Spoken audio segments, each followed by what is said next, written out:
Toto je najnebezpečnejšia cesta na celých Google mapách. V novembri 2006 urobila rodina Kimovcov osudovú chybu. Nestihli odbočiť na diaľnici a mapa im ukázala skratku cez Bear Camp Road. Cesta vyzerala ako priama čiara k pobrežiu, no v skutočnosti to bola odľahlá lesná cesta vysoko v horách. Uprostred noci uviazli v hlbokom snehu.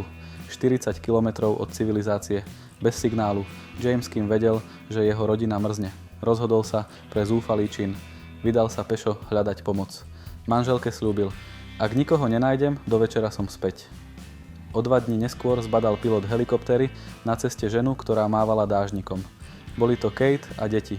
Boli zachránení. Záchranári sa jej spýtali: kde je James? Kate si myslela, že pomoc privolal on. Pravda bola krutá. Jamesovo telo našli o ďalšie 2 dni v potoku. Prešiel pešo viac ako 25 kilometrov v snehu a mraze v poslednej, hrdinskej snahe zachrániť svoju rodinu. Pre viac zaujímavých príbehov nezabudni odber a palček hore